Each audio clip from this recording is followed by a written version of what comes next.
नमस्कार, मैं हूं निधि भारद्वाज और आप देख रहे हैं छत्तीसगढ़ तक। आज इस रिपोर्ट में बात करेंगे बस्तर हीरो दीपक बैज की, जिन्हें विधानसभा चुनाव से पहले बड़ी जिम्मेदारी सौंपी गई है। दरअसल छत्तीसगढ़ विधानसभा चुनाव से ठीक पहले कांग्रेस ने एक बार फिर से संगठन में बड़ा फेरबदल किया है। अब छत्तीसगढ़ कांग्रेस की कमान बस्तर से लोकसभा सांसद और आदिवासी नेता दीपक बैज को सौंप दी गई है।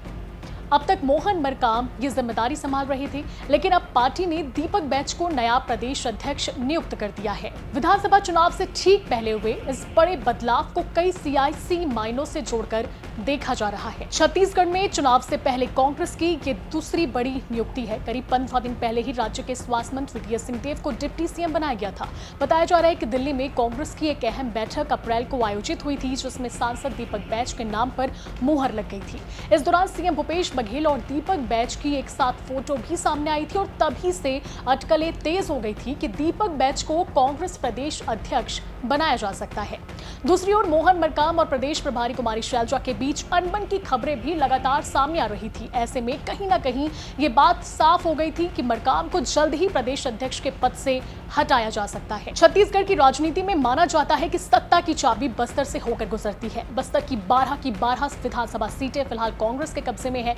वहीं लोकसभा चुनाव में मोदी लहर में 11 लोकसभा सीटों में कांग्रेस सिर्फ 2 सीटें जीतने में कामयाब रही थी, जिनमें कोरबा और बस्तर की सीटें शामिल हैं। बस्तर से दीपक बैज लोकसभा के लिए चुने गए। 41 साल के दीपक बैज पर संगठन ने हमेशा भरोसा दिखाया, लेकिन अब सवाल ये उठता है कि चुनाव से ठीक पहले दीपक बैज को ही आखिर क्यों ये बड़ी जिम्मेदारी सौंपी गई। बस्तर सांसद दीपक बैज ने अपने मेहनत के दम पर राजनीति में खास मुकाम हासिल किया। वे छत्तीसगढ़ के युवा और काफी पढ़े लिखे आदिवासी नेता हैं। उनका जन्म 14 जुलाई 1981 को लोहंडीगुड़ा के गड़िया गांव में हुआ था। बैज ने छात्र जीवन में ही राजनीति में एंट्री ले ली थी। साल 2008 में उन्हें एनएसयूआई का बस्तर जिला अध्यक्ष बनाया गया। फिर 2009 में युवा कांग्रेस के बस्तर जिला महासचिव बने। इसके बाद साल 2013 में कांग्रेस ने उन्हें पहली बार चित्रकोट विधानसभा से टिकट दिया और उन्होंने बम्पर जीत हासिल की। 27 साल की उम्र में चुनाव जीतने के बाद वह छत्तीसगढ़ के सबसे युवा विधायक भी बन गए। इसके बाद 2018 में उन्होंने चित्रकोट विधानसभा सीट से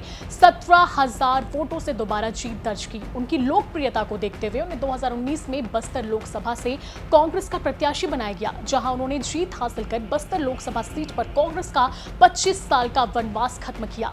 इस तरीके से पिछले 15 सालों में दीपक बैज का कद पार्टी में बढ़ता ही गया। संसद में भी दीपक बैज लगातार मुखर रहते हैं। बस्तर और छत्तीसगढ़ की समस्या को दीपक बैज हमेशा अपने सवालों के जरिए उठाते रहते हैं।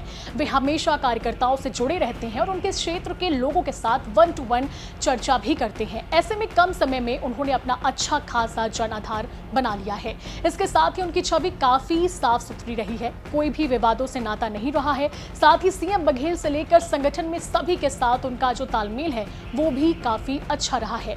ऐसे में मोहन मरकाम को हटाने के बाद कांग्रेस के पास आदिवासी और लोकप्रिय नेता के रूप में दीपक बैज सबसे सटीक विकल्प थे। सांसद दीपक बैज को छत्तीसगढ़ कांग्रेस अध्यक्ष बनाए जाने पर मुख्यमंत्री भूपेश बघेल ने बधाई दी है और साथ ही मोहन मरकाम का संगठन का सफल नेतृत्व करने के लिए आभार भी जताया। विधानसभा चुनाव को महज कुछ ही महीने बचे हैं। ऐसे में कांग्रेस 2018 रिपीट करने के लिए अपनी पूरी ताकत झोंक चुकी है। अब तो ये आने वाला वक्त ही बताएगा कि बैज को दी गई ये महत्वपूर्ण जिम्मेदारी पार्टी के लिए कितनी फायदेमंद साबित होगी। फिलहाल इस रिपोर्ट में इतना ही। छत्तीसगढ़ से जुड़ी तमाम बड़ी खबरों के लिए देखते रहें छत्तीसगढ़ तक।